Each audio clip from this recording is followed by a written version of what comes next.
June 4th, 1942. 30,000 feet above the Central Pacific, a Japanese dive bomber pilot named Michio Kobayashi levels his wings and stares down through the haze at the deck of an American aircraft carrier. He blinks, he checks his instruments, he looks again. Because the ship steaming below him, guns blazing, planes rising off her deck into the morning sky, is a ship that should not exist. Japanese intelligence sank her 5 weeks earlier in the Coral Sea. Tokyo announced it. Newspapers printed it. Admiral Yamamoto built his entire battle plan around it. And yet here she is, unmistakable, her flight deck cutting through the swells of Midway Atoll like a ghost that refuses to lie down. Somewhere in that cockpit, a young pilot's certainty cracks in half. If the Americans could raise the dead in 3 days, what else did Imperial Command get wrong? To understand the fear rippling through that Japanese formation, you have to go back.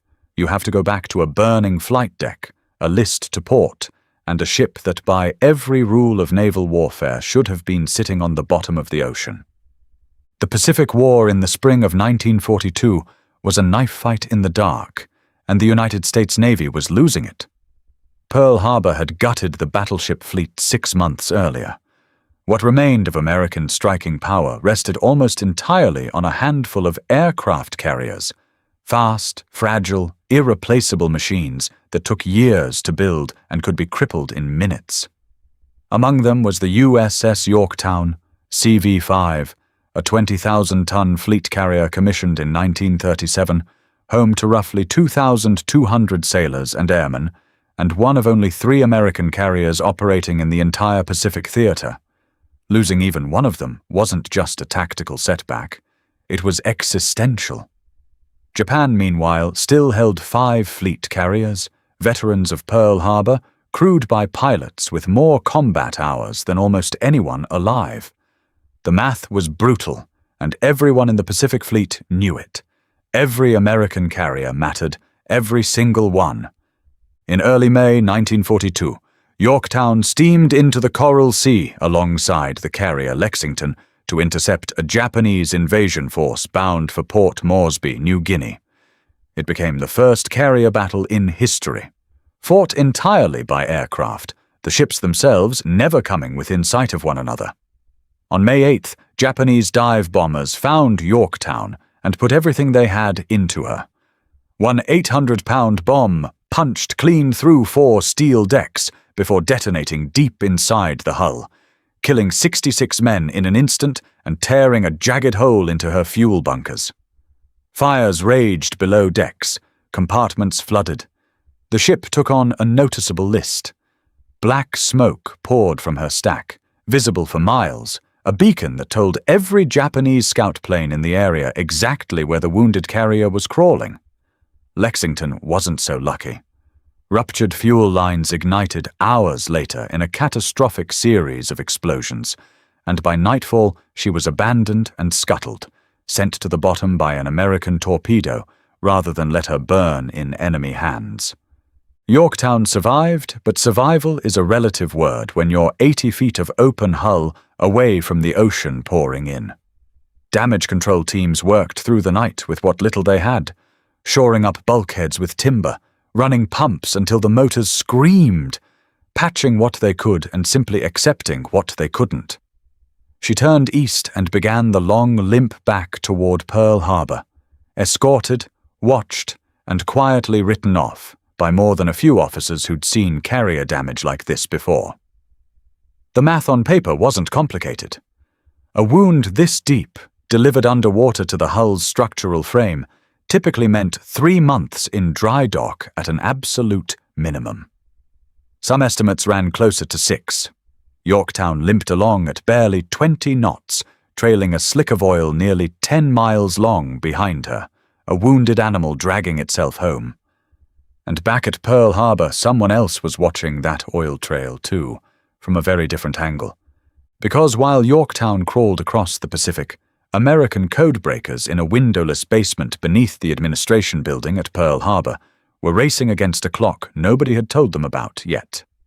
A team led by Commander Joseph Rochefort had been chewing through intercepted Japanese naval communications for months, piecing together fragments of the enemy's next move. They kept seeing a designation repeated over and over in the traffic: AF. Rochefort was convinced AF meant Midway Atoll, the tiny speck of American territory 1,600 miles northwest of Hawaii. Washington wasn't convinced, so Rochefort ran a trick as old as espionage itself. He had the garrison on Midway send an uncoded radio message complaining that their freshwater distillation plant had broken down. Within 48 hours, Japanese intercepts picked up the exact same detail, water shortages at AF, and relayed it back through their own network. Rochefort had his proof. Yamamoto was coming for Midway, and he was coming soon, with 4 fleet carriers and the bulk of the Imperial Japanese Navy. Admiral Chester Nimitz now had a location, a rough timeline, and almost nothing to fight with. 2 carriers, Enterprise and Hornet, were racing back from the South Pacific. And somewhere out on the water, trailing oil, came Yorktown, if she could even make it home at all. She limped into Pearl Harbor on the morning of May 27, 1942, and what the shipyard workers saw when she came alongside stopped conversations cold. The hull was scorched black around the bomb crater. Twisted steel plating hung loose where the blast had punched through. Seawater still sloshed inside compartments that had never fully been pumped dry during the crossing. Naval engineers who came aboard for the initial survey walked away with the same grim number in their notebooks: 90 days minimum to make her seaworthy again, and that assumed no complications. Nimitz read that report standing on the dock, and by every account from men who were there, he didn't hesitate. He turned to the yard superintendent and told him he had 72 hours. 3 days, not 3 months. 3 days.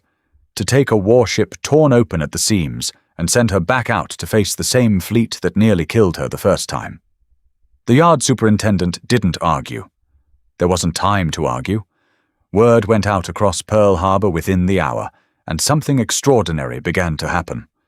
By that afternoon, dry dock number 1 had been drained, and Yorktown eased into the exposed basin, her wounded hull suddenly visible in full ugly daylight for the first time since Coral Sea.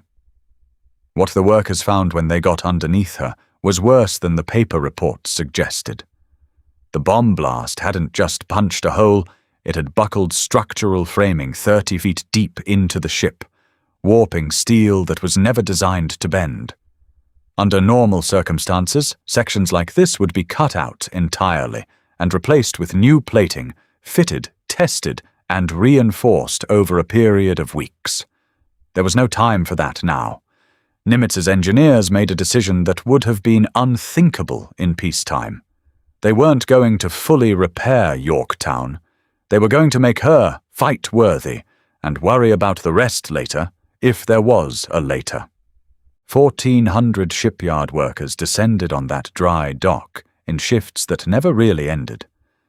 Welders in flash-scarred masks worked in relays around the clock, the hiss and crack of arc welding lighting up the hull night and day like something out of an industrial hell.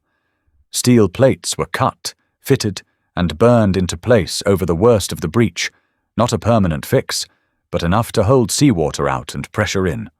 Compartments below the waterline were shored with heavy timber bracing, the same kind of emergency carpentry the crew had improvised mid-ocean, except now done properly by men who knew exactly how much stress that wood needed to bear. Pumps were repaired. Electrical systems, fried by seawater and fire, were stripped and rewired by hand, wire by wire, deck by deck. Sailors who should have been resting after weeks of combat instead worked shoulder to shoulder with civilian yard crews, hauling cable, passing tools, doing whatever kept the work moving forward, because every one of them understood, on some level, exactly what was riding on those hours. Somewhere in the middle of that frenzied second day, word reached the dock that the timeline hadn't changed. Yorktown would sail on schedule whether the repairs were finished or not, because Enterprise and Hornet were already steaming for a rendezvous point northeast of Midway, and a 2-carrier task force going up against 4 Japanese fleet carriers was a fight nobody wanted to have. Every hour Yorktown wasn't there was an hour Nimitz's odds got worse. So the pace impossibly accelerated. Welding continued through the final night without pause. Men slept in shifts on the dock itself rather than walk home and lose the time. And what none of the exhausted crew fully grasped in that moment was that they weren't just racing a clock. They were racing an entire empire that had no idea this race was even happening. Because 6,000 miles away, in the war rooms of Imperial Japanese Navy headquarters, Admiral Isoroku Yamamoto was finalizing his Midway operation on a foundational assumption that had already gone rotten. Japanese pilots at Coral Sea reported Yorktown sunk.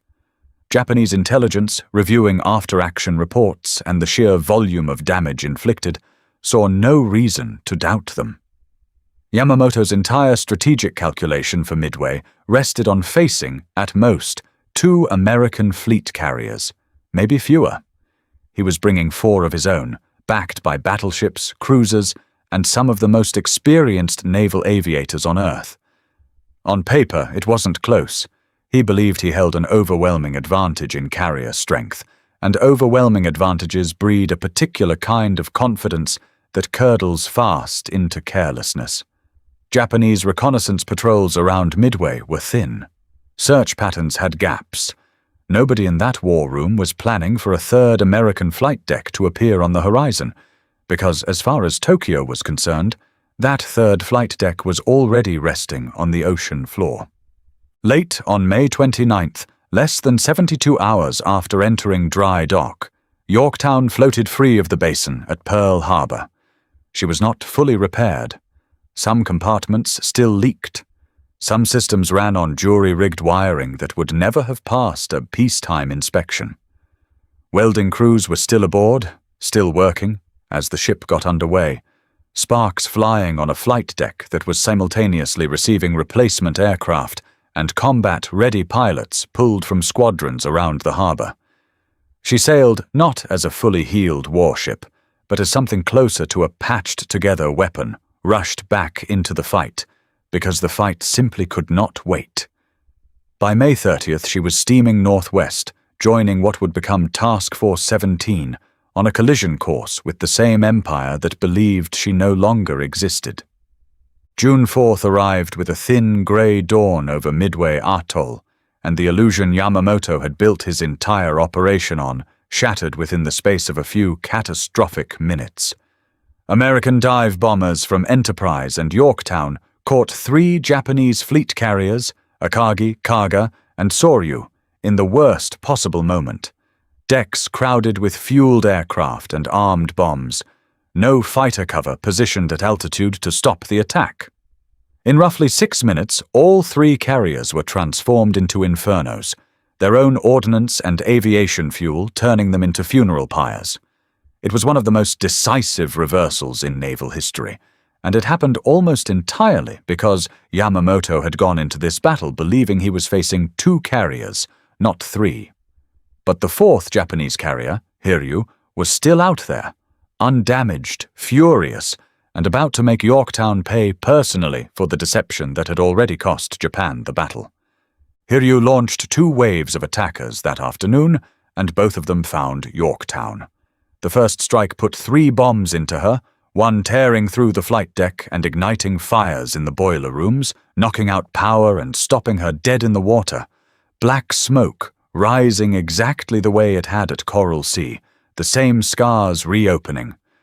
Damage control teams fought with a speed and discipline that stunned even her own officers, and within roughly an hour and a half, astonishingly, Yorktown was back underway, making 20 knots, launching aircraft again, patched and moving as though the men aboard her simply refused to accept she was finished. That recovery alone rattled the Japanese pilots watching from above. A second wave of Hiryu's torpedo bombers arrived that afternoon, believing they were attacking a fresh, undamaged American carrier, because no ship hit as hard as they'd been told Yorktown was hit could possibly still be steaming. they put 2 torpedoes into her port side. The ship lost power completely, took on a heavy list, and this time the order came to abandon ship.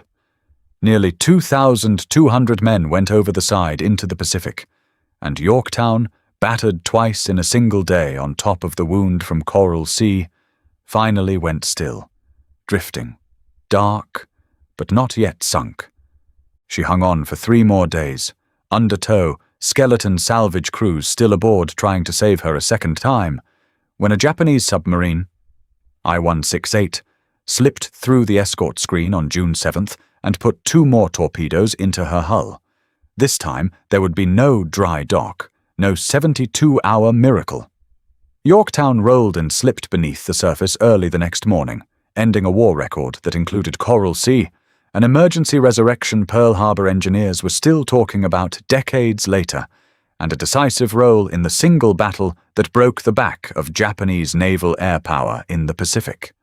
66 years later, in 1998, oceanographer Robert Ballard located her wreck, resting nearly 3 miles down, remarkably intact, sitting upright on the seafloor as though she'd simply come to rest rather than been destroyed. Midway cost Japan 4 fleet carriers and hundreds of its most experienced pilots and mechanics, losses it never came close to replacing. Historians still call it the turning point of the Pacific War, and at the center of that turning point sits a carrier that, by every rational calculation on either side of the ocean, should never have been there at all. 1,400 workers and 72 hours turned a wreck into a weapon, and in doing so, quietly rewrote the outcome of the war in the Pacific before a single bomb fell on Midway Atoll. If you want to see how the codebreakers in that windowless basement at Pearl Harbor cracked the Japanese naval code that made all of this possible, that story is coming next.